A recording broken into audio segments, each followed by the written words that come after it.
Welcome back to Drive Electric. Today we're going to tell you 10 reasons you should absolutely stay away from an electric vehicle. Now I know this sounds kind of crazy that I'm over here talking and Drive Electric is the YouTube channel. We're telling you why you should stay away from electric vehicles, but we believe in looking at all vehicles on an equal playing field to see if we can compare and contrast so we can simply get the best tool for the job at hand.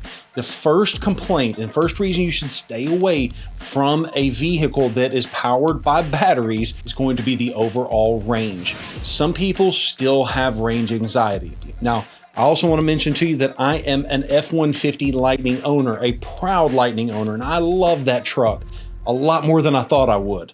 And it's been fantastic for me. It's, has pretty decent range. It has 320 miles worth of range, but sometimes I can find that that may not be enough. I really wish that maybe I could get 400 or 500 or 600 miles on a single charge, especially if you're going to be towing some heavy weights, because we've all seen those videos where people tow and it doesn't get quite the range they were hoping for. The next reason you should probably consider staying away from an electric vehicle would be something called winter range loss. Now, a lot of people may or may not know that an electric vehicle can lose range simply due to the weather that is outside.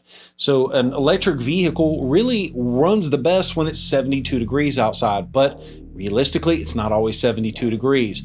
Ford even put out a memo teaching people how to get more range in their vehicle now that it's become wintertime and some people are dealing with 0-degree weather. There's a couple of things they recommended, like turning on the heated seats and the heated steering wheel. Just doing things like that, relying on that instead of the normal heat inside the vehicle to keep you warm. Things like that will extend the range, but at the end of the day, you're still going to have range loss due to the weather temperatures outside, whether it's way too hot or way too cold. Efficiency at highway speeds. An electric vehicle is going to get the best miles per kilowatt hour when you're going low speed, the stop and go, because you've got a lot more regenerative braking and you also don't have the motors turning at a very high rate, which consumes a lot of energy. So if you do a ton of interstate driving that requires long distance and you might be using level 3 fast chargers on a consistent basis, you might want to stay away from that because, quite frankly, my vehicle gets about 2 miles per kilowatt hour on the interstate. But if I step down to that city drive and the stop and go, I can typically get 2.3 or 2.4 miles per kilowatt hour. That is a significant increase in efficiency at lower speeds. So if you drive highway a whole lot and you need to charge, you might not want to consider it. Time that it takes to charge your vehicle when you're on a road trip.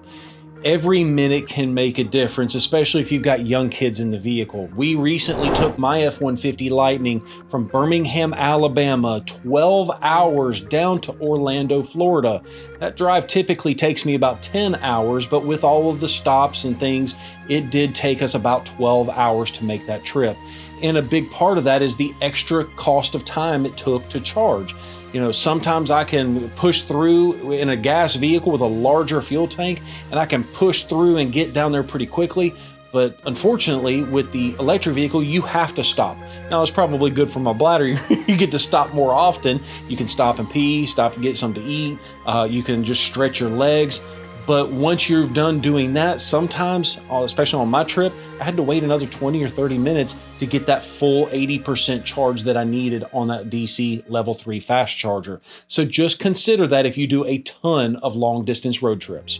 The charging infrastructure. Now, right now, it's not all that good, but as I may have already mentioned, the charging infrastructure is getting better at a significantly faster rate than any year in the past. So if you're doing this level 3 fast charging, that is going to be a current issue if you're in a rural place like Alabama or Tennessee or Kentucky or somewhere that doesn't have massive city infrastructure like California has got level 3 fast chargers all over the place.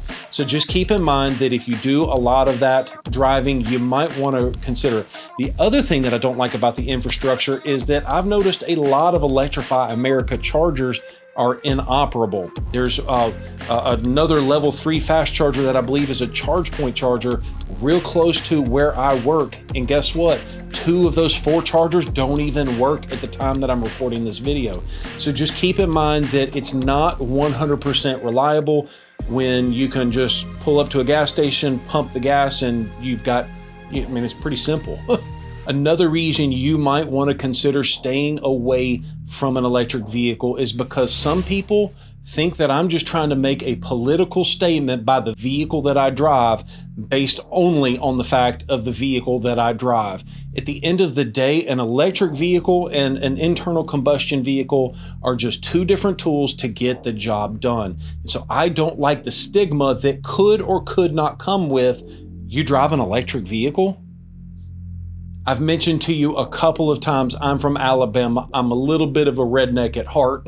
And so this next one, take it with a grain of salt. Some people say that an electric vehicle feels like it's missing a soul, meaning that it doesn't have an exhaust sound. It's not gonna have this cool sounding V8 engine. But I'll tell you, in the video where we cover 10 reasons you should consider an electric vehicle, I said something very similar to this. The quietness of the vehicle is a benefit, but it is also a downside, because at the end of the day, it's nice to ride in a quiet vehicle because it makes it feel more premium and nicer, but it is also not so nice when you want to step on it and you want to hear them pipes. See, I told you I was a redneck. Okay, the last reason you may want to consider staying away from an electric vehicle is going to be on the price tag.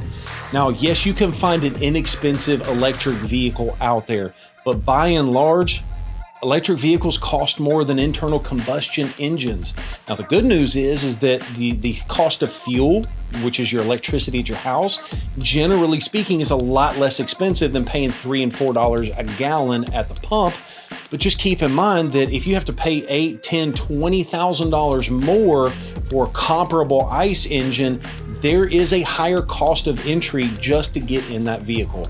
Guys, thank you so much for watching this video. If you want to check out the video where we talk about the 10 reasons you should absolutely consider an EV, that video will be linked just below the like button. Guys, thank you so much for watching this video and have a great day.